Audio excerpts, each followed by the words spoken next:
Hello and welcome to season 4 of the Hands Up If You're Human podcast, an ongoing series of conversations dedicated to exploring the messy reality of being human.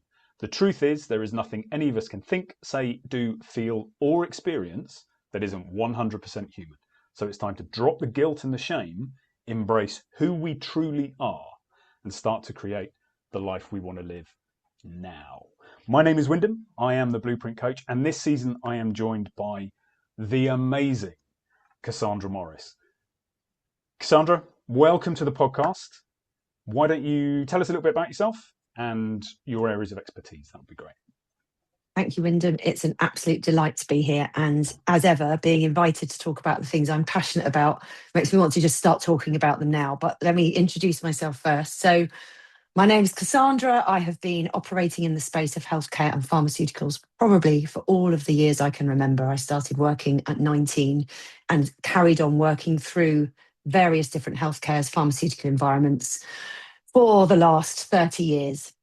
And during that time, I've also found myself in what we could now describe as a portfolio career. I find myself saying that with a very particular accent because I've heard so many people say it recently. So I'm very sorry now.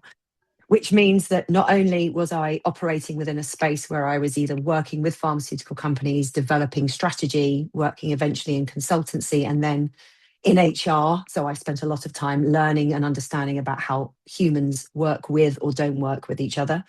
But I also have been a fitness professional, a fitness coach for many years. And alongside that, at one stage in my life, decided to be I was going to be a professional bodybuilder, but just trained as if I was going to stand on stage. So I've done some interesting and extreme things with and to my body over the last 30 years, which, as I've got older, helped me to better understand what was going on physiologically for me as a woman, and also helped me to understand how a lot of the women that I spent time with and was teaching and training with were starting to struggle as they got into their 30s and 40s and 50s with how they were used to experiencing their bodies.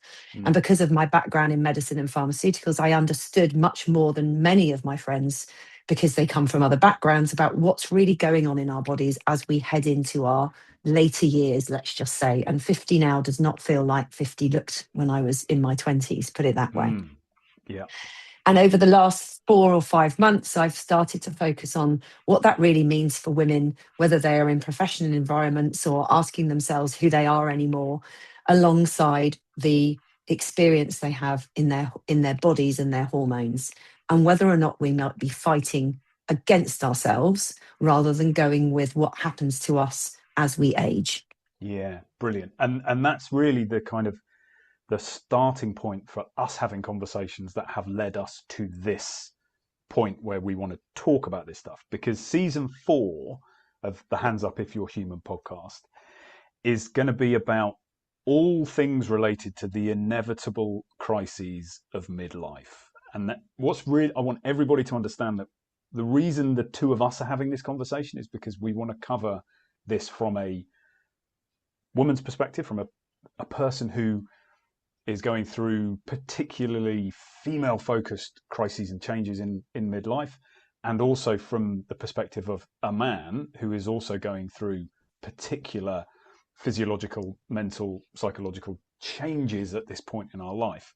And so what we're going to be doing this season is we are going to be covering the physical, the physiological, the psychological, the conditional, the relational, the professional, all of these things that we come to a point in our life where transition is happening.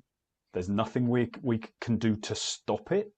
We can be in denial of it.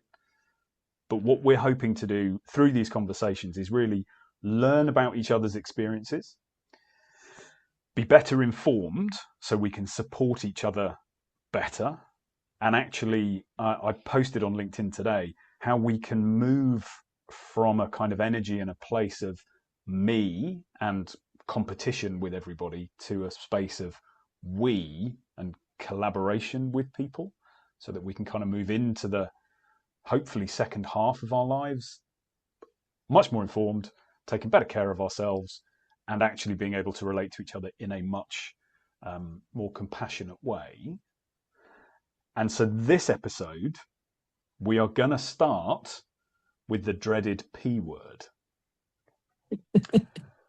Cassandra, what does the dreaded P word mean? What are we talking about? We're talking about, at least I hope we're talking about the same thing today. We're talking about perimenopause. Correct. Good. Thank God for that. Thank goodness for that. We're in the same. We're in the right conversation together. We're Yeah. talking about the period of time that women experience before menopause, and I'll describe in a minute what menopause is defined as from a clinical and medical perspective. But the period of time that we find that women will all find themselves shifting and changing in some way physiologically, Yeah. and therefore emotionally, and therefore existentially, that many women don't realize they're going through yet. Because when we talk about the word menopause, we still traditionally think of someone in her 50s or 60s. Yeah. And I turned 50 this year, and I definitely don't feel like I'm the 50-year-old woman who's going through menopausal things, excuse the Yeah. quote marks. Yeah.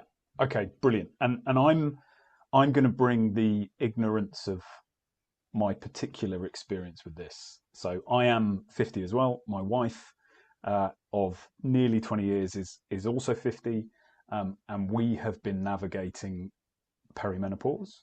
And I think I would like to kind of add in that I think I am potentially quite typical.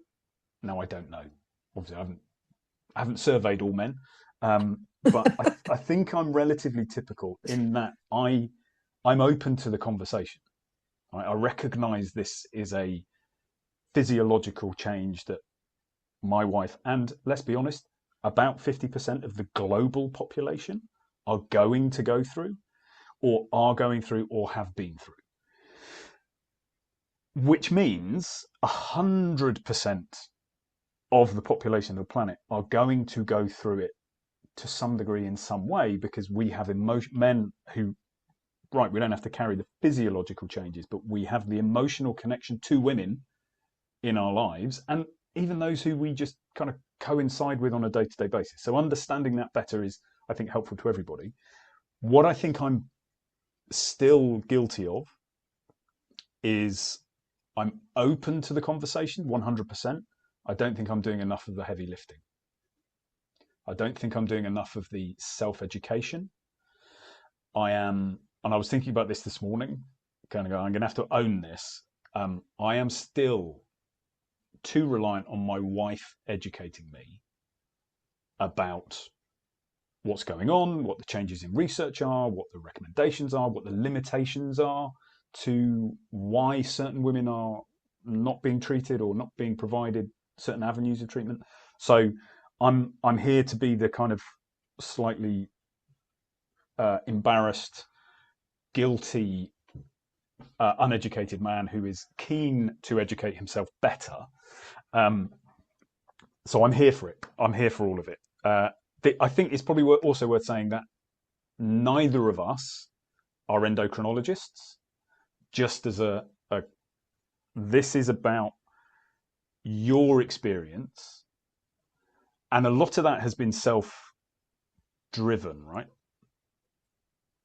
It's been self-driven. So before we get into the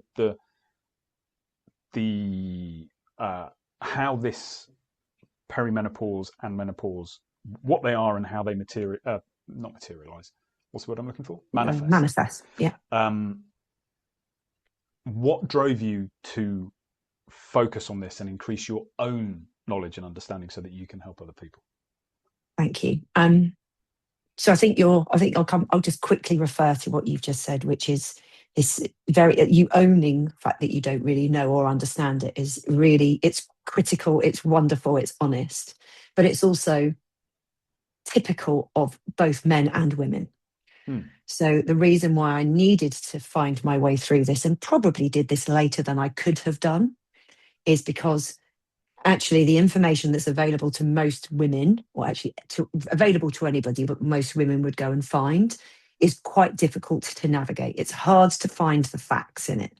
So I'm not a clinician, but I do have the privilege of having worked in an industry that requires me to have understood every disease area from COPD through to cystic fibrosis and everything in between, rare diseases, genetic diseases, cancers, things that are incurable. So I have the privilege of coming from a background where I am able to read primary research. I can assess primary research based on knowing whether it is really well created. I understand how some of the information that have been provided to women and about women over a number of years have been wrong, either because they've been presented in an inconsistent way or because we simply haven't presented it at all. And my experiences, so I've spoken to specialists. I found some very specific specialists, women who've done the job of stepping away from general medicine into working on hormonal health for women. And I found myself needing to find someone to have a conversation with because I was losing my energy. So I have worked full time since I was 19 years old. I have been a single mother for a time. I pride myself on having energy, drive. There was a time where I was running a full-time job, employed by somebody. I also taught 10 or 11 fitness classes a week, would do my own training, would get up at 6 o'clock in the morning to do fasted cardio because I was training for a bodybuilding shoot or something like that, and found myself lacking the energy I previously had. And at this time, I was in my early 40s, like early to mid 40s, maybe 44, and asking myself, why is this? This seems really weird. And not really considering at the time what my hormones were doing at all. I'd been through various different things. I'd had some medical interventions with what had been as a result of taking the pill for most of my adult life. My sister had experienced breast cancer over this period of time, so I understood a lot, had made myself go and research specific things. But it was only when I went and found someone who'd been recommended to me that I sat down in front of her and she said, okay, tell me what's going on with you. And I started to describe things that were happening to me, as in physical feelings, like a feeling of exhaustion and tiredness I couldn't explain, a sense that even though I could get myself to a fitness class or I could go to the gym, when I was there, I just didn't have the same drive to do things I did before. I found myself eating the same way I'd always eating, exercising, has always taken a resistance training first approach to my training, but discovering that no matter what I did, I wasn't able to change, not necessarily how I felt from a physique point of view on the outside, but how I felt internally, a sense of bloating, a feeling like doesn't matter how much water I've drunk, what I'm eating, how clean I eat, I still feel kind of sluggish and full, and my clothes don't fit the way they did before. And through that conversation, she identified with me an option, which was to take some bloods. Now, I'm not advocating, by the way, that every single woman has her sex hormone bloods taken regularly. There are some challenges that we face associated with that, which means that our hormones, as most women who will listen to this know, constantly fluctuate throughout our cycle, let alone throughout our lives. So depending on the day of the week, the time of the day, the time of the month, when you and what you've eaten, the way that your sex hormones show up in a blood test will vary enormously. And we also know that a lot of the ranges, as with most blood tests, you're looking for norms to be in. So if you've ever had a routine NHS blood test, there will be something that shows you on the NHS app what normal is and where you sit outside of it. When it comes to female sex hormones, we also know that some of those ranges are not necessarily accurate. Because as we know, as I know, a lot of the studies we've done on blood tests, on hormone testing, clinical trials we've done have always included men as well as women in the populations. And that's a conversation we can get to on another day. There's a reason for that. Yeah. But we looked at where the three main sex hormones, as in estrogen, which is the hormone that's responsible for mood, bone density, cardiovascular health. We now know basically everything as a woman that keeps you healthy and fit and allows you to live longer, healthier, not just live longer, but live longer, healthier, is guarded by estrogen. Mm-hmm. Progesterone is the hormone that keeps us calm. It interfaces with particular receptors that allow us to stay calm in a crisis, that let us recognize the needs of others before our own, which is something that's common to women. There's something about the feminine that does that, not every female, but as a general sweep. And testosterone, which is as much a female hormone as it's a male hormone. And we'll get into a bit of detail about that. But that is effectively what guides not just libido, as in sex drive, but drive. I'm Mm. going to get up off the sofa and do anything at all rather than just go, nah, I think I'll just stay here today. Yeah. And those hormones were lower than she would hope they would be in a woman who was of my age at the time. Okay. Can I? Sorry to interrupt, but can I just Of quickly course, ask? So this was 6 years ago. this was 6 years ago, Okay. And just after when, COVID. yeah. So when? Okay. Interesting. So when you had these feelings of fatigue, of low drive, this kind of inner feeling of bloating and things not kind of just being quite right. Had you connected all of those things and thought, oh, this is perimenopause? Or were you going, I don't know what any of these are, something's wrong? Uh, a bit of both. I'd had a conversation with a friend of mine who just said, have you thought about going to see someone who might be able to help you? Have you thought about seeing a hormone specialist rather than going to your GP? And actually, let's be honest, we were just coming out of lockdown at the time. So it was kind of the end of my 44th year. So we were in beginning of 2021. You could go and see people, but it was still quite difficult to get in front of somebody. There was still a lot of precaution around anything. And a friend of mine said to me, I know somebody who specializes in it. In fact, you know her, she used to go to the gym. So she was a GP who'd started specializing. And that's because I was describing fatigue, a kind of low mood I'd never had. So I am described by many people as an absolute eternal optimist. I'm the person who go, yes, but it'll work out in the end. Or have you thought about this other person's perspective? I was irritable. I was tired. I was allowed to go back to the gym again and teach and go and train for myself, not just go out for a run, which was one of my pet hates. And I didn't know if I really fancied it. And that was so unusual, probably more unusual for my friends outside to see in me than me to see for myself and go, well, maybe it's just because we've all come out of lockdown and we're all a bit knackered and I've had COVID and, I've been sitting Mm. around because I couldn't do anything. And And that's what drove me to do that. okay, and you mentioned your friend saying potentially going to see a hormone specialist. Yes.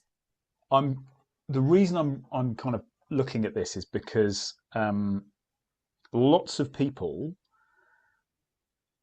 if we don't use specific language, we can mean exactly that thing, but people sit there going, "Oh my God, I thought you were going to say," if somebody says, I'm afraid you have a malignant melanoma," there are a group of people who will come out of that consultation saying, "I thought you were going to say I had cancer."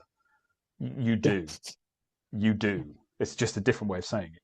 So I'm interested in whether or not the term perimenopause and menopause or whatever was used, or whether because of your background and your knowledge, it was like at a elevated is the wrong word, but at that kind of, actually this is a hormonal thing. We generically call it perimenopause. It was a hormonal thing. And then because of who I am, I went and did some searching and Googling and spent time going to find the right sources to think, I wonder. So I thought, well, my response was, I'm only 44. Okay. I'm fit. I'm healthy. I carry muscle. I'm able to do most things that a lot of women I know don't do. I've taken care of my body. What's going on? And because it felt like it's something that my friend had, and I think she's about 5 years older than me. She'd started speaking to somebody and seeing somebody and saying, I realized that some of what was going on with me, and she was particularly experiencing rage, was her hormones. And I didn't think of connecting to the word perimenopause or menopause at all until I had the conversation with her and then booked myself to go and see the specialist, which Okay. I needed to pay for. There was Yeah. not a conversation that she had with me that said, go and see your GP. Mm. I knew how difficult it was to speak to a GP, let alone see a GP. So an example would be that actually the first time I've spoken to an NHS GP about the fact I'm on HRT was about 4 weeks ago. Right. Previously, I've been receiving my prescriptions from the NHS. I've had blood tests occasionally on the NHS. My initial interaction and intervention with HRT was with a specialist that I spoke to.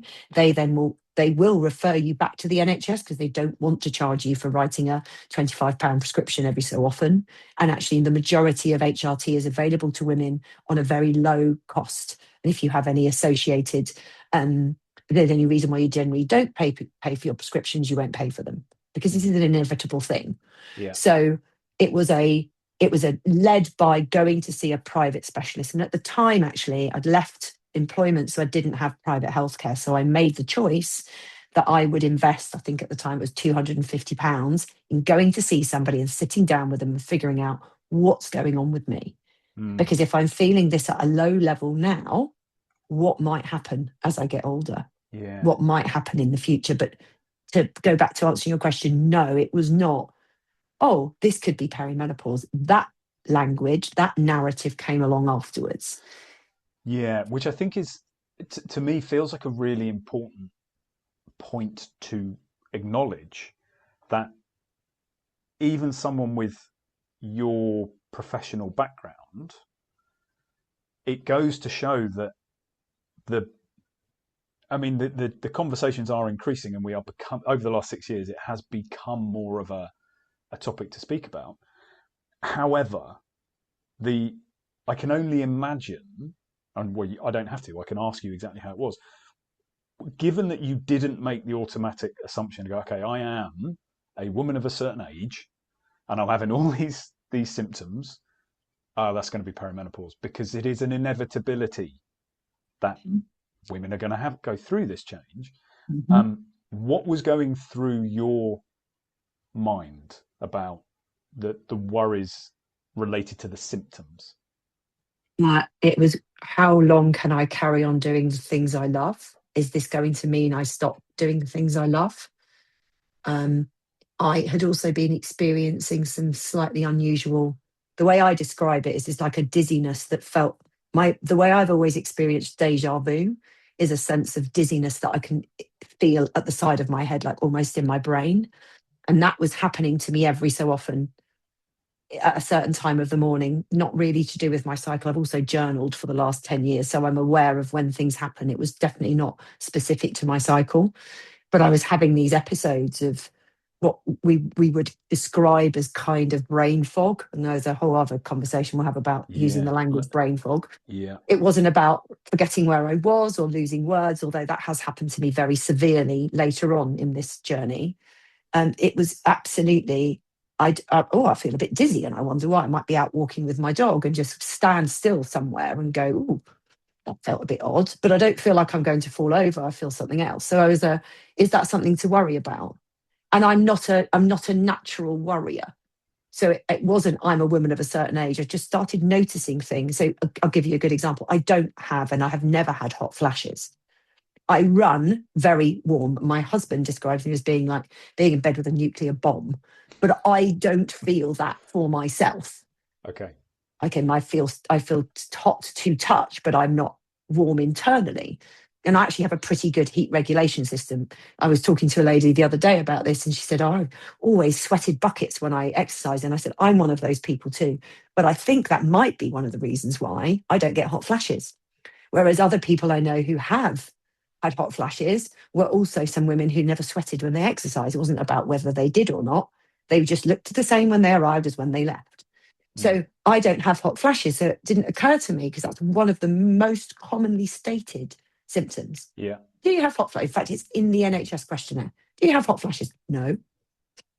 So do you then go beyond that? So there's also this sense of, I'm not sure, unless I'd gone and looked at it, if I would have recognised that what are at least 50 individual symptoms we can accept and acknowledge around perimenopause, rather than calling that the period of time where you start to lose the hormones that have been running your body and your life forever, they start declining. There are symptoms that happen that are not on the list of hot flash, confusion, rage.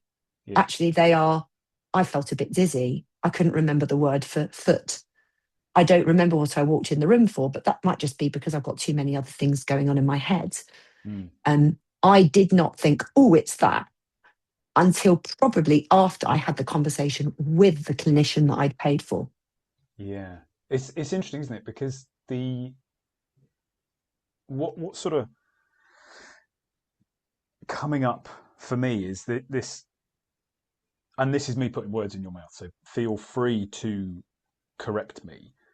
But I imagine it is almost this kind of, there's something wrong with me that I then need to address.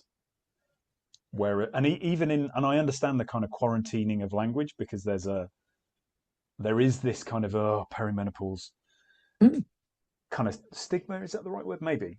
I think it's. And actually, this is a physiological decline in the hormones that regulate every aspect of our lives. That's what's happening. We have a term for it that is perimenopause. But without the quick kind of, okay, all of these things could well be as a result of this inevitable decline in hormone production. Therefore, there's nothing wrong with me. It's just, this is the phase of my life where this transition starts to happen. I should go and see somebody about it. It's I've got to solve this problem because I'm losing words. I have this weird feeling in the side of my head. Do you see what? Yeah, I mean, yeah. It becomes a, maybe I didn't eat enough. Maybe I need to push through, which is also a very common thing. Like, regardless of what women's backgrounds and experiences are, whatever they've done over the course of their lives, the pushing through thing is something that women do constantly. Yeah. In fact, it's quite hard to ask women to rest, and I mean really rest, when they're not sleeping. So, which is a massive maybe it's because I haven't done enough. Yes, huge cultural. Like, maybe you just didn't do enough to make. Maybe it's because you've been sitting.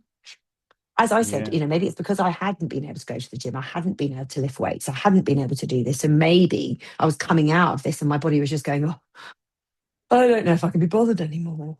Rather than going back to the, like, one of the principles of what we're talking about, this kind of existential crisis that's happening. Like, well, first of all, and I'm very clear, I've said this to you many times over coffee and over lunch, I am vain. I like how I look. I like how my physical presence shows up in a room. I'm not going to lie about that. It's all right. A few times. Not a couple of times, it's fine. Because I want to be, I'm very much, this is, I'm honest about it. I'm not pretending that I do all the things I do for my longevity and because I want to walk upstairs on my own when I'm 80. I do. Yeah. But one of the reasons I do that now is not because it's very hard to live in what my 80-year-old self is going to be proud of, actually. It doesn't matter how altruistic you are about your future or the rest of the world. The answer is, I like the fact that I'm strong now. Yeah. I like the fact that I'm able to do things. So I was doing these things I've always done and going, well, what's going on? Maybe there's something wrong with me because I haven't been doing them. Maybe I'm not supposed to do them anymore. Maybe I'm not supposed to look like what I did when I was 35. Well, and the answer to that probably is, well, you're not, because you're not 35 anymore. The 25-year-old, 35-year-old, she's gone. Yeah. She's learned a whole lot, we hope. Also, when a lot of women get very honest about how they were when they were younger, their memory of how they felt about their bodies and their lives and their experiences, they might have had some absolutely amazing moments, and we all have. But actually, I would argue that my memory of it is a little rose tinted, rather than if my body was feeling like and doing the things it did when it was 30. Now, I'd be probably thinking the same things I was when I was 30. I wouldn't necessarily be delighted I could do them or was doing them or looked or felt a certain way. I have a memory of that because I don't like what's happening to me now. Yeah. To your point about its inevitability, I don't feel in control of it. And also, it's not supposed to happen to me yet, is it? Because the challenge with the word menopause is it sounds like 50s and 60s. And I don't mean the 50-year-old I am. I mean the 50-year-old we remember our mothers being, or we remember our grandmothers being. Yeah. That's the vision we have of 50-year-olds, and that's not who we are, for whatever reason. But also, peri just means before. You could argue that once you are beyond puberty, all of that is perimenopause because it means before. Yeah. Right? Menopause is a year after you had your last natural period. Yeah. Well, by the way, there are certain things that you could be taking or doing that means you don't have any period. So you won't know when your last natural bleed was anyway. Yeah. So how are you going to measure that? And why are we defining it as a day? Do we define the male version of it, which is andropause, I don't know. the last time your testosterone dropped? I don't think we have the same thing, but because we don't measure testosterone routinely No. in men. But we do know that women bleed every month. Mm-hmm. And without getting too much into this, we all know that we've been managing women bleeding every month forever. Certainly, Yep. we can remember all of that about our generation. So this period, which in fact starts medically probably from your 30s, unless you go through early perimenopause, And so is, what we're talking about here is the onset of the decline in those three hormones. yeah, well, yes, starting with progesterone. Okay. Progesterone, which is your calming hormone. It's the thing Okay. that allows you to regulate. It's not what guides your mood. And of course, it's not as simple as testosterone, estrogen, progesterone, Of course. but they have particular roles. So progesterone's role is to help you to manage moods, to remain calm. If you take oral progesterone, ladies, anyone who's listening, or men, anyone who's listening, for women you live with, if you take it orally and you discover that you're sleepy, that's amazing if you take it at night, because if you take it orally, it is effectively a sedative. So you need to be taking it at night if you're having trouble sleeping, but you probably don't want to take it with your breakfast. Because it will mean that you are effectively kicking in your GABA receptors, which are the things in your body that let you just kind of be down here a little bit. Yeah. And they have a sedating effect. Yeah. So progesterone goes first. So Okay. tolerance that we previously have, that Yeah. you've experienced, that I've experienced, that Yeah. women explicably go, why is that irritating me so much? Why I do I think this is find myself slamming things down to make a point now where I would have just gone, that's just irritating, and got on with it? Yeah. I So don't have the capacity to go, I have to just let it out now. yeah, which I think is, I know we're sort of jumping around, and I didn't mean to derail your personal story, but I think these are really important points to kind of cover, because from a man's perspective, from this man's perspective, let me say that, Mm-hmm. not knowing that actually this is a one inevitable. This is what happens, and actually this is the first hormone that starts its decline, if I understood that Mm-hmm. right. You are right. And this hormone, whilst there's significant nuance and complexity, and it isn't black and white, but this hormone, one of its primary functions is to allow calm and tolerance and all this kind of thing.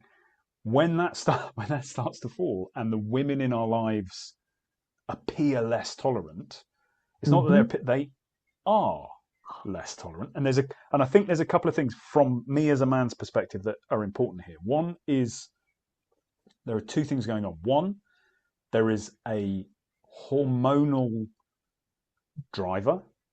Mm-hmm. So this isn't specifically a choice. Yeah. And at the point in life, and certainly culturally where we are now, which is very different from where our mothers and grandmothers were, there is a wider conversation around the sharing of the roles in life, especially as a man and a woman coming together to share a life, maybe have a family, all that kind of thing. Mm-hmm. So you have this increase in the conversation around everybody, that there needs to be a better conversation around who does what when, Mm-hmm. combined with a hormonal driver that Mm-hmm. is going to make women less tolerant. And is this no, testosterone is the anger, isn't it? But it's this kind of, Yeah. there's a lot going on, and from a man's perspective, recognizing both of those things, Mm-hmm. my suggestion would be, could be helpful. Yes, I think that's fair. And the more work I've done with this, both in research, because I'm both a very clinical and academic and research-based person, and I'm also a very spiritual and very considered, how is life not meant to be, but what is life teaching us? There is a recognition, to your point, of this kind of share of responsibility. Now, women in their late 30s, 40s, and 50s, whatever career they may have chosen or whatever life they've chosen to operate in, whether their career has been being within a household and running that household like a business, so nothing is ever forgotten, or they are doing that alongside running a business or being an executive or whatever it might be.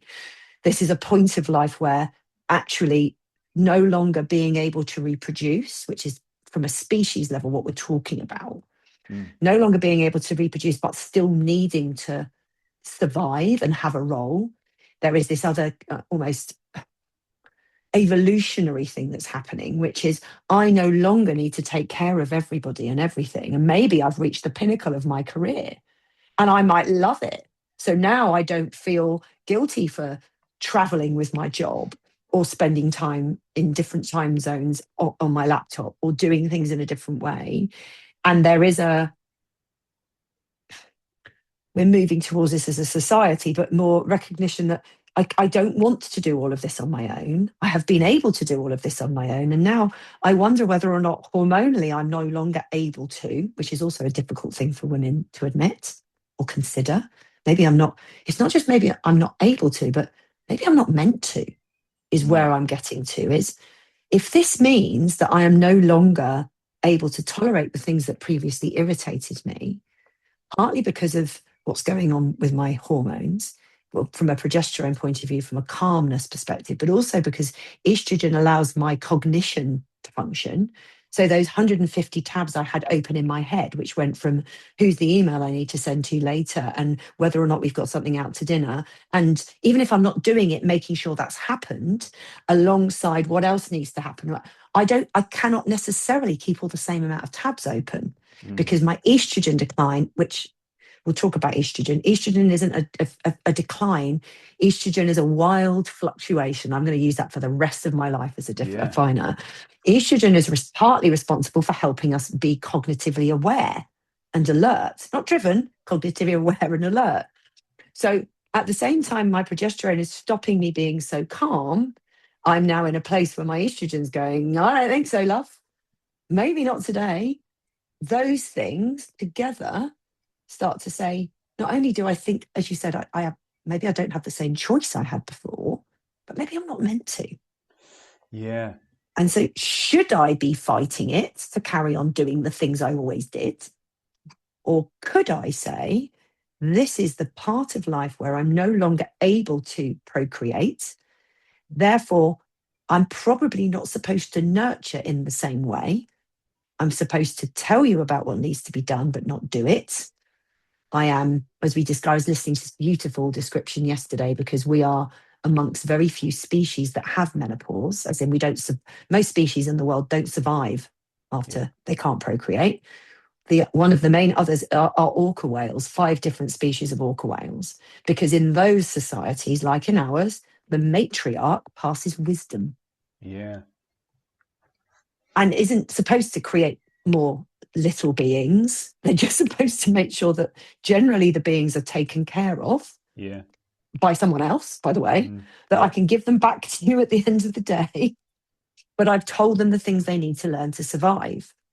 And if that's what's meant to happen, then of course I'm not supposed to have 150 tabs open. And I'm not supposed to be the person that made sure we've got dinner on the table and the shopping was done. And I did those 50 other emails.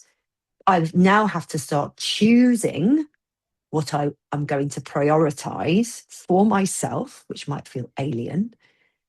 And if I'm not allowing myself to do that, then I am going to start getting a bit shitty. Because that thing that didn't irritate the shit out of me before, I noticed now irritates the shit out. Yeah. And in relationships, when we're, there are so many stereotypes around how women behave and they're so unpredictable, they're so moody, they're this, they're that, they're the other. Come on, it's just hormones, just all these deeply unhelpful things that we as people generally, but men in relationships might say and struggle with the unpredictability, because as you say, if your emotions are in a wild fluctuation, your hormones are in a wild fluctuation, or no, that was estrogen, right? Yeah, but but the others are in a decline, and all of that interacts.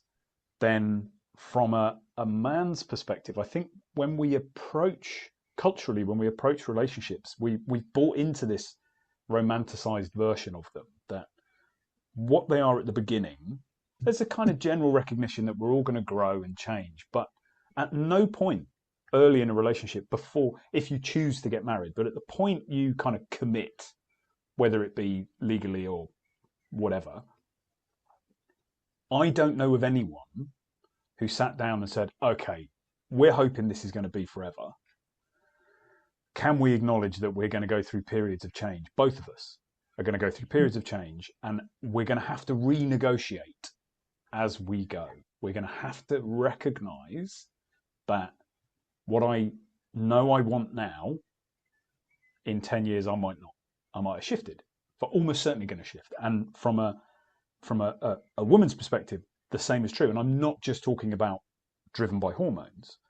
Yeah. However, we don't do that. So the renegotiation of the kind of inclusion criteria of our relationships never gets spoken about.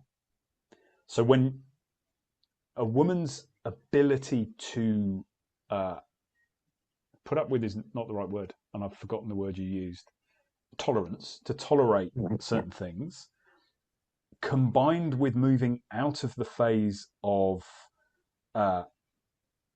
taking care of and nurturing, moving into the passing on of wisdom and the let me share the lessons.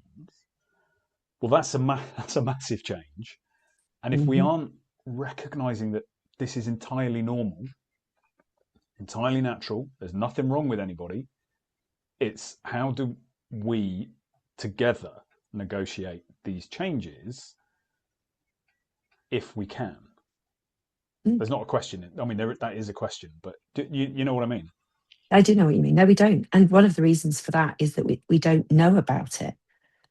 The work I've been doing over the last few months has continued to, it no longer shocks me in the way it did when I first started, but it really did surprise me that these incredible women who are, of course, intelligent, and, you know, some of them have worked in the same environments that I have, I assumed had a base level understanding of what happened in their life journey as a woman, in their physiological journey as a woman, agnostic of whether we know more about men's bodies than women's bodies and all of the stuff we can talk about. Just this very basic principle that the reason that if you get pregnant when you're 35 or more, we call you a geriatric mum, is because actually 35 used to be and continues to be, from our physiological perspective, right at the edge of when it's possible for you to conceive. Now, we all know women who conceived later, either naturally or not. There's nothing wrong with any of those, and no judgment comes alongside this. But recognizing that our physiology is about 100,000 years old, if not older. We operate in a world where we can survive cancer. We can survive genetic conditions. Babies born with cystic fibrosis live to become adults, which they couldn't do 15, 20 years ago. Where we have cured things we didn't even have names for before. We've survived a pandemic in our lifetime. And our physiology, our biology is old. It's still cavemen and women that would die about 60, either from some sort of old age because you couldn't get fed quickly enough, or couldn't get clean water quickly enough, or because you were ate by something. The idea that you could survive beyond 60 is relatively new, maybe not even nowhere near 2,000 years old.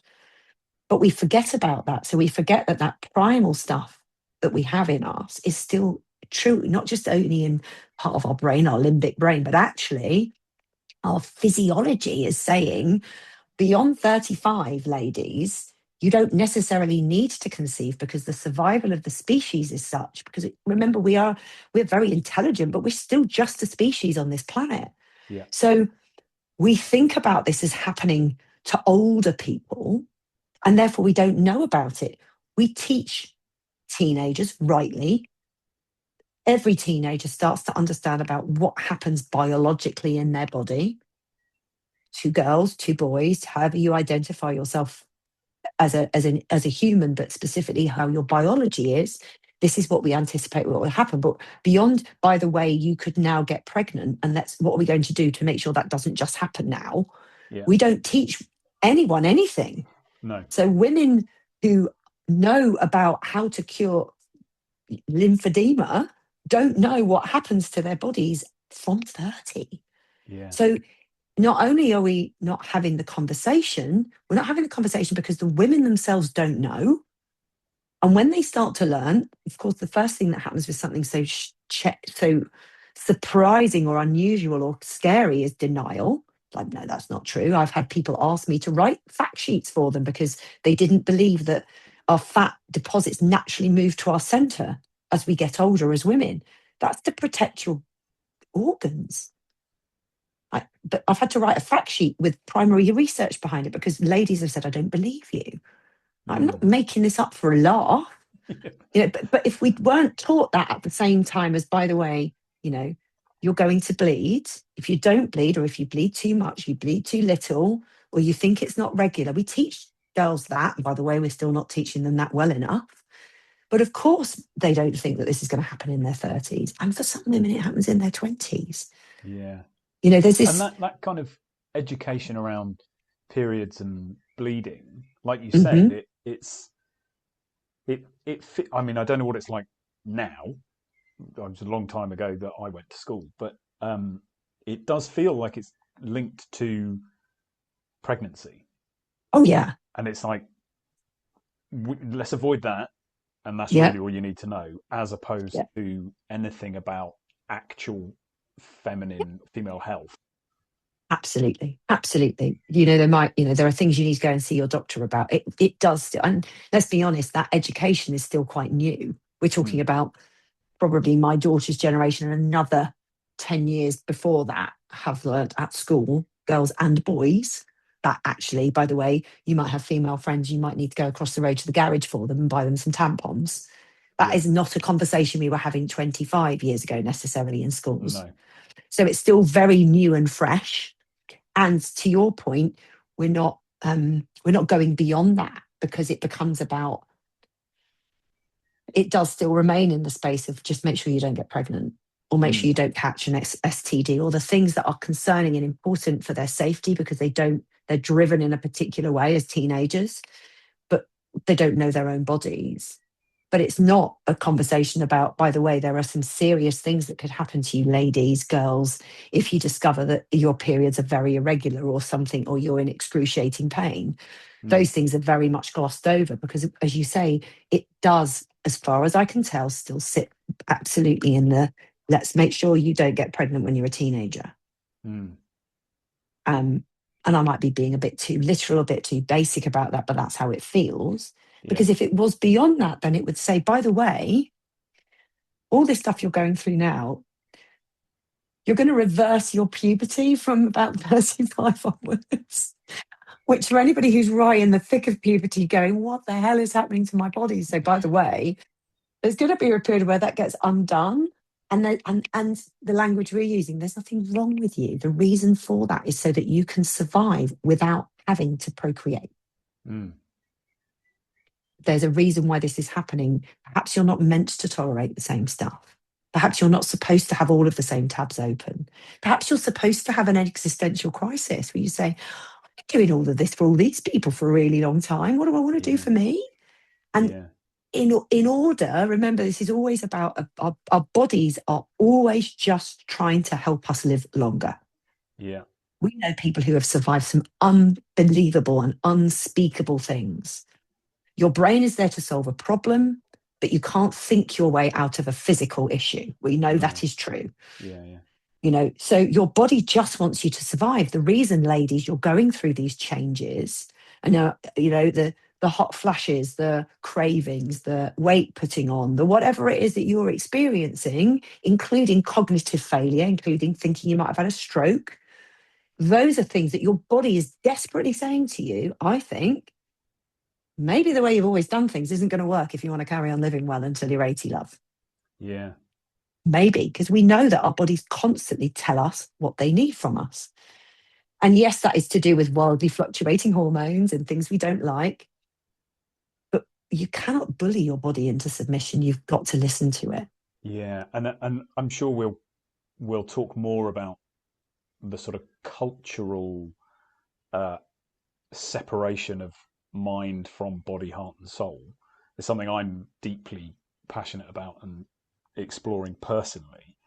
And I think we're going to talk about the male experience next episode of Mhm. midlife. So I hope men are listening to this. I don't want men or women to think that this is a setting men up for a whole load of stuff coming their way. There is a whole load of stuff coming your way, by the way. Mhm. That's just this is the way we're moving. But this episode is very much about the female experience of perimenopause, the kind of things to look out for, the recognition that this is inevitable. It's happening to 50% of the population. Mhm. Let's minimize the taught self-doubt, that kind of the separation of the messaging from the body, that we're not we're separated from our, we'll talk about it now, body, heart and soul at such an early age that we don't recognize that all of those things, emotion, physical sensation, all these different things are energy in motion, and they are the language of our bodies and our hearts and our deeper being trying to give us some information. But the mind doesn't speak the language. And we haven't been taught that kind of translation from our earliest time. So we get to this point in our life where, there's a reason you didn't associate all of the symptoms you were feeling with an inevitability of being a woman.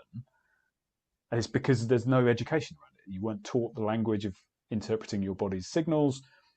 There's culturally a wasteland desert, which is beginning to be kind of propagated, but that's a very slow process. Very slow process. And, talking about that separation, before, just before we went into lockdown, I spent a month in Sri Lanka doing yoga teacher training. So I'd spent a month, like, it's the most intense kind of, it's one of the most intense kind of group therapy experiences you'll ever have. You think you're going to go and learn how to teach people yoga poses, and actually you have your entire identity pulled apart in various different ways that are deeply uncomfortable, Yeah. because you've got to be able to be as close to your absolute version of you when you're guiding other people through a physical and existential and whatever experience they might be having. Yeah. So I would always say, and we said this earlier on, I'm never done. Haven't done all the work on myself, and I'm some sort of enlightened being. But I've done quite a lot of work on understanding what my body was trying to tell me and recognizing a lot of the signals I've been ignoring for most of my life. Mm. And I prided myself, probably that's as they say, pride always before a fall, prided myself and going, I pay attention to my body. I don't exercise through injury. If my voice starts going, I stop teaching. There are loads of things I do, but I also hadn't been paying attention to lots of things. And I am educated. I come from this background where I know about just about every disease that there is on the planet to some extent. I know what happens when people ignore signs and symptoms. I know what happens when people just say, well, I'll just take a paracetamol for that and hope it goes away. I know all of those things, and still I wasn't paying attention. And I then continued for a long time to operate, even once I was on HRT and I was doing things to manage my hormone variation and depletion. And I started to feel more like myself. And I was lucky enough that my doctor was prepared to try me on some testosterone, which we discovered didn't really make much of a difference to my drive. It's a story for another day, because it is a very individual journey. And I still carried on putting myself under such significant pressure that I ended up experiencing brain fog, which I'm working very hard to get rid of that phrase and call it something much more serious, Yeah. where I thought that I was having a stroke. And I know that I now know that my body kept trying to say to me with these little episodes, this is probably stress related. There's probably something going on. You're putting yourself under too much pressure. And at the time I just came, no, it's just happening. And lots less of those things are happening to me, because I don't want to acknowledge what my body's trying to tell me. And actually, whilst you think it might be a cognitive thing that I'm not able to speak words and I can't type, in the middle of a training session, I found myself unable to speak or think or communicate with anybody. And I believe now that's because eventually my body said, right, I know the thing that's going to stop you in your tracks, love. When you are performing and you are talking to people about something you find easy to talk about You're not worried, you're not nervous, you don't think there's anything else going on. I'm going to make sure you can't do that thing that's the most natural thing to you. As they say, if you don't listen to your body when she whispers, she's going to eventually scream. Yeah. And I'm fine. I did have various things happen. I have never had an episode like that since. But I recognize, to your point of, I know this and I know what's going on, and your body keeps trying to tell you stuff. Yeah. And we don't want to listen to it because we're scared of what that might mean. Like, what does that mean? Does it There's mean something wrong if there's with me. something wrong in what I'm doing? Yeah. Like, I think there's something wrong with me. But actually, the thing we're most afraid of, I believe, is there's something wrong with the patterns that I'm running, the way that I kind of live my life now. And I don't necessarily know what it is, but I'm kind of comfortable with what I'm doing. So if you eventually make me stop and go, well, what's the alternative? I might not know what the alternative is, because also that's a brain level problem. Yeah, that's the Like known. thinking, Yeah. what do I do about that? Yeah. When your body's giving you a signal. Yeah, it's fascinating, isn't it? Because it's that kind of, from a survival perspective, human beings prefer a known, predictable discomfort from an unknown potential comfort. Yep. But I'm. This is one slightly off topic, but this is one of the things when I hear people say, "Oh, people lack resilience." No, they don't. Human beings are wildly resilient. They can put up with the worst kind of predictable shit. Yes, it takes its toll over time, but the amount of people putting up with that known discomfort, because that you were talking about hundreds of thousands of year old physiology, and because that is saying, yeah, but there could be a leopard in the grass over there. You can't see it. It could be. No. So let's just stay here where we know there's no leopard. Yeah. Sorry, that was a side. There's something I but wanted it's true. Yeah, there's something I wanted to ask you, because I said at the beginning that my wife is helping me learn. No, she's not helping me learn. She's teaching me, because I'm not doing enough on my own. But we were away last week, and she was talking. She read an article about women in this phase of their life whose cognitive function is affected in such a way that there's real danger, like high suicide ideation and things like that. What was your experience with the dark mindset associated with this? And because you might not have had one in the same way, but can you talk to that side of things from a hormonal perspective and from a So I think I probably, I'm going to use the word probably, because this is also going to come back to what you've just said about resilience. I probably have experienced some pretty dark mindsets about this. And because of the habit that I practice, because of the mask that I choose to wear for myself as much as anybody else, I would say actually it really wasn't that bad. So it's always a relative thought, though, isn't it? Always a relative thought. It's like, well, do you know what? I realized when I sat at myself in my mid-40s and realized this was happening to me, and I started looking at it, I then went back and looked at some of the decisions I'd made previously, because now I know that these hormonal declines and changes start in your 30s, not your 40s, in your 30s. Some of the decisions that I was making about my life, about the job I was doing, about starting to do serious fitness training and bodybuilding, which is a really extreme thing to do to your body and your life. I recognize now it was a way of me saying, well, how can I keep control of what's going on for me right now? I'm actually getting up at 5:30 in the morning and doing an hour of cardio and going to the gym before anybody else is awake and eating a particular way. That is all about, yes, it's discipline, but it's all about control.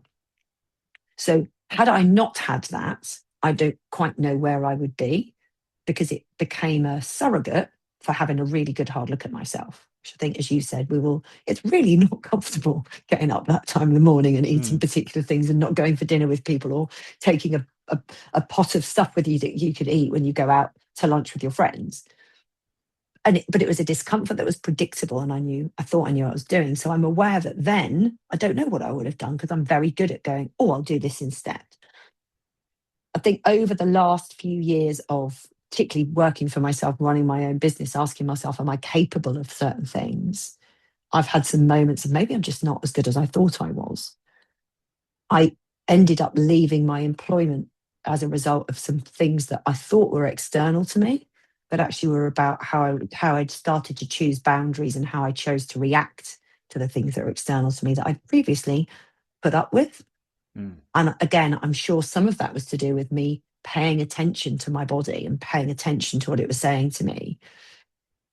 And then I do know women who've just decided I can't be different now. I'm going to leave my career and go home because I don't think I can handle this and nobody seems to be taking me seriously. We know women who've been sacked from roles because they've been unable to function because of pain or discomfort or having hot flashes that they genuinely cannot control. So they don't want to sit in a meeting room with a bunch of people saying, why are you sweating? So they've decided to leave or they've ended up performing less well. They didn't suddenly get lazy. Yeah. They just no longer have the cognitive capability they had before. And so they've gone down some particularly dark roads because they might have found themselves going through a performance review and ending up being removed from a business for their performance without anyone understanding. My personal dark moment was really when I experienced what we thought would be, what I at the time thought might be what it would be like to have a stroke, and the denial that I sat with in that. So I couldn't speak. I couldn't finish what I was doing. I was on my own at home with my dog. Eventually, my husband and daughter came home. Somebody had called me from the person who I was delivering training to just to make sure I was okay because I just switched everything off and couldn't type in the chat, by the way, I don't feel well, or just something that sounded like it could actually be, do you know what? I'm just having such a period of brain fog. I can't function right now, but I couldn't function. So I couldn't speak that and I couldn't write it. And then after that, it still took me, I took a few days off. I was concerned about that because I'm self-employed. So what am I going to do? I didn't speak to anyone clinical about it for nearly 2 weeks. And when I did eventually fill in an e-consult form and somebody called me, they told me not to drive. They told me that I needed to go and see the neurologist in the next 24 hours. And I ended up in one of the most efficient experiences I've had at the NHS, having a CT scan, seeing a neurologist, and checking that the experience that I had was not to do with my brain, at least in a physical way in my brain. Yeah. And the neurologist evidently didn't know as much as I did about hormones. And I was allowed to have a conversation with him about it and said, I'm relieved that you've told me this, but of course I didn't really want to have a CT scan. I don't really want somebody to look at my brain just in case there's something wrong. Maybe I'll be all right with a bit of rest. Reassured that hadn't happened, but only on the other side of that did I realise how relieved I was. Incidentally, I think I did actually drive myself to hospital. And I did drive myself home. But the darkness that came around that was afterwards, thinking, I must have really pushed myself to the edge to have got here. And that darkness for me was more recognizing then how little I'd been paying attention. And then asking myself, so what do I do now? Evidently, I can't operate there anymore. This is a very strong message that whatever combination of activities and thoughts and feelings I was having, that's not safe for me to be in now. But I've been doing that a while. So what do I do now? Yeah. And there's so much nuance and complexity to our lives in this phase of our life. Because that fear, that kind of, oh my God, has a massive impact on our identity, has a huge impact on the roles we think we can play. Women specifically in this case. And when all of that gets threatened in this way, that you then go through all of these medical tests that go, well, is it a problem with your brain? Doesn't appear to be. Problem with your heart? Doesn't appear to be. Is a problem with this? Is a problem with that? Well, it doesn't appear to be. Where the glaring truth of it is hormonal. And like we've said, it's changing, but for everybody to recognize the inevitability of it, and actually, why don't we look at that earlier in the process? Yeah. Let's have a look at, oh, I'm definitely feeling more irritable. Oh, I'm definitely feeling, my wife is, she just, you wouldn't know it. She's really good at, I guess, still good at masking. She says she's angry all the time. Now, she's not, she had an estrogen receptive breast cancer 10 years ago. Mm-hmm.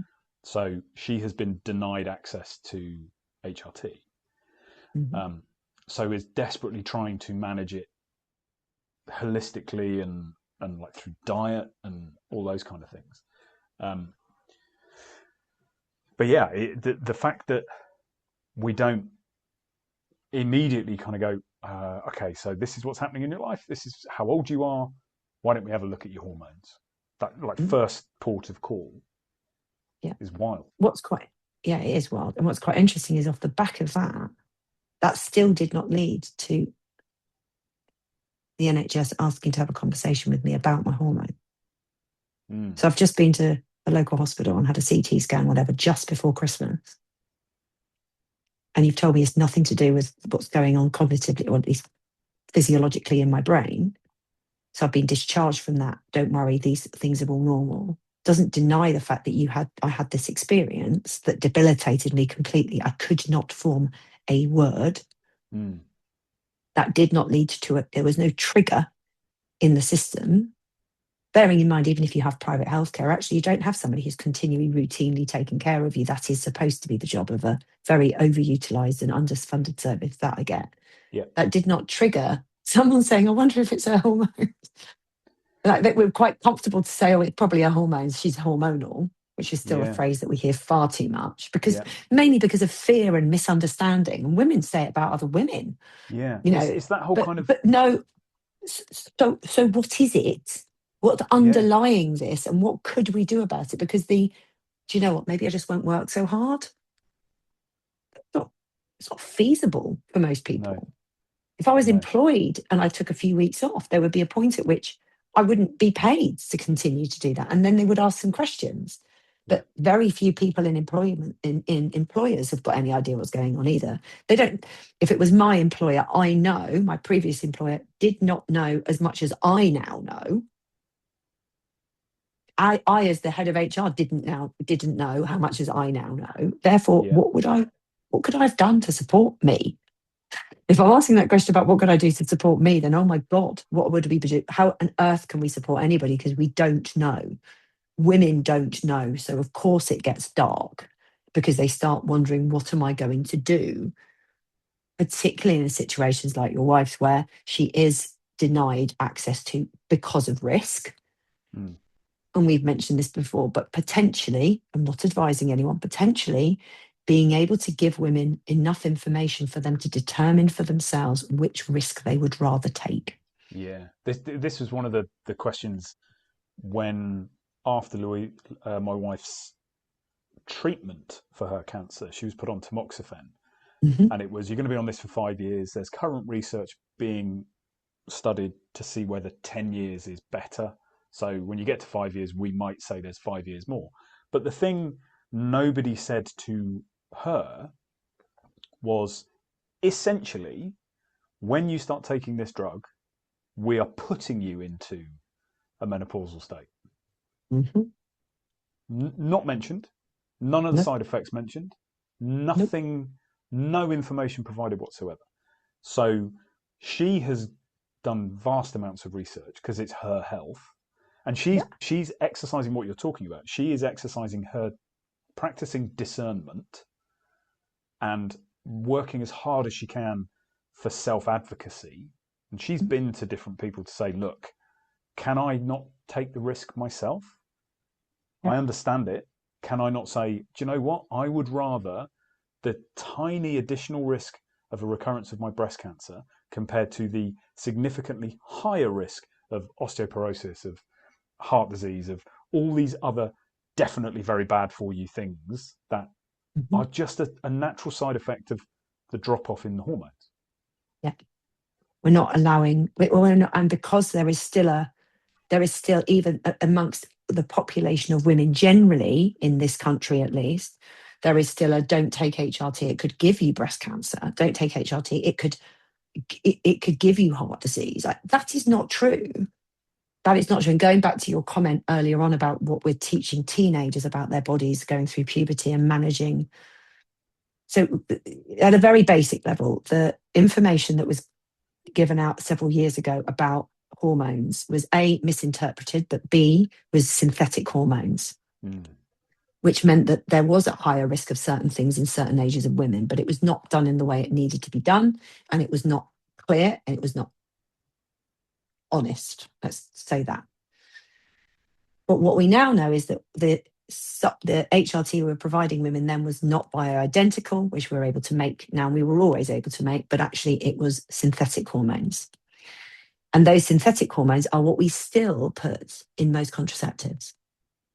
So we're really happy to give those synthetic contraceptives to 16-year-old girls, whether that's because we are for contraceptive reasons or because we want to manage their symptoms to do with painful periods, or whatever else might be going on. Those synthetic hormones that we know were in those drug trials, we'll give them to you then.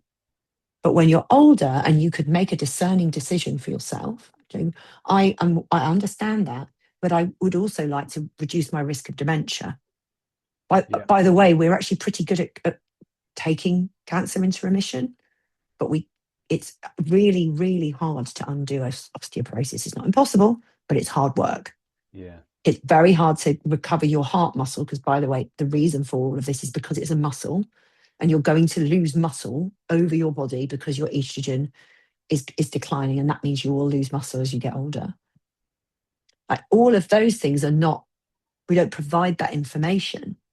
So having agency over your own body is difficult. And even then, as you say, when somebody presents themselves, as in fact my sister was doing about something else today, with information, then they're not necessarily believed. I'm prepared to take this risk. You've told me what the risks are. I want to take this risk because I want to take care of this part of me or my 80-year-old self or whatever. And what's happening is they're getting I don't know that data. So I think there is this giving someone responsibility for their own health, allowing them to make decisions based on what they know, and for them to take the risk with their own body. And we don't only do this to women, but because of what's going on at the moment, we're doing it more to women than we are to men. There are things we also do, and we do and give to men that we don't tell them about the full story, but we don't do it as much. So there is still this dissonance between what we really know we should be doing and what we are actually doing, and the fear that is struck into so many clinical professionals when somebody like me sits in front of them and says, well, I know a bit more about this and I've made the decision that I would like to do this anyway, and I'm not sure I should have to go and pay for this. Because I know it's not really going to cost you any money to do this, but it might cost me my hip if you don't. So I think that's the place that we're landing at the moment, is that it's a crisis in so many ways, but we're not necessarily giving people the information or the tools to make decisions for themselves. Which is actually a really good place to have got to for this concept. I'm conscious of the amount of time I know, and giving people a digestible amount of information or conversation in one go. This clearly was always going to be more than one conversation. And even though the intention is to offer perspective, a woman's perspective, a man's perspective, a scientific perspective, all those things, it isn't going to be as simple as we've spoken about perimenopause, now let's move on. That's not what we're talking about. So we will clearly be interweaving this stuff in further conversations. Is there anything you definitely want to say today as the first conversation of this series that you haven't had an opportunity to yet, and that we maybe can pick up on in the next episode or as we go through? I'm going to be asking anybody listening for questions. Let's see if we can actually take some questions, provide some specific thought, consideration, not advice. We are definitely not in the world of advice, but additional perspectives maybe. And this is from women as well as men. Let's try to make this a space where we can have open conversations about the stresses, the trials, the tribulations, the frustrations, the joy, the successes, the successful navigations, all those kind of things. But is there anything you would like to add today before we wrap up? I think I would say, and I'm sure I've said it in different ways throughout, but the main message I'm hoping that we hear is that this is a natural part of living. And I wonder if we were able to think about this as women and as men as a privilege rather than a punishment, like the ability to live longer than you're able to keep the species going in one way is a privilege. And I know that if we can find our individual ways of navigating it, actually, it is possible to feel better than we did before.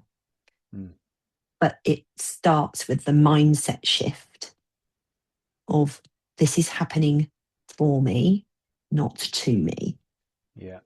And if it's happening for me, what can I do to assist this incredible body that I have that's just trying to keep me alive to live longer well, rather than look at her or be in her or look in the mirror and go, I don't like what you're doing, because that's unlikely to get you whatever result it is you're hoping for. We don't perform at our best when we're being bullied by anything or anyone, including ourselves. Yeah, brilliant. I love that. And I think, thank you so much for your honesty and sharing your experience here, as well as your expertise. I know we haven't covered your expertise as much in this episode. I know we've spoken a bit about the hormones. I know there's way more we can talk about that, and we will. I think from my perspective, looking at it, I agree with you completely.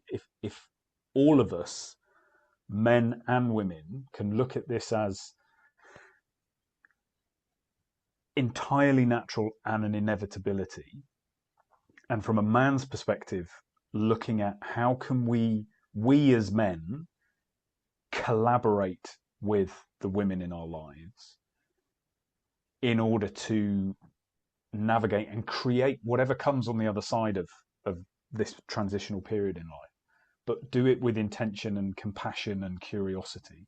Because if we love the women in our lives, why wouldn't we be doing that? I understand from a man's perspective there's a fear element. I understand there's a demand for change, and I understand all of those elements that can make this very difficult for men. And we're going to talk about those because I have an experience for that.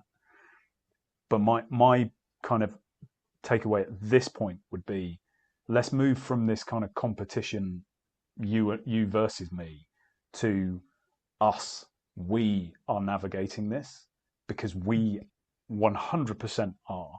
It isn't a woman's burden to bear. It is, and even that language, burden. This is a natural process that we can collaborate to understand better and build from, rather than mitigate, deny, ignore people on. So I'm looking forward to how these conversations progress. Me too, very much so. Thank you. Thank you. And thank you very much for listening, everybody. This is, as I said, the first conversation in a series of lots. I think that midlife is such a chaotic seismic shift for everybody that there's going to be plenty to talk about. We will be talking more about perimenopause and how it, or rather the change in hormonal balance. Let's start talking about it in that way, maybe. And that will be, yes, for women, but also that happens in men. So we're going to be talking a bit about that. We really want your questions. So any question around any struggles you're having in midlife. You know, this season is called the inevitable crises of midlife because we all get them. I don't.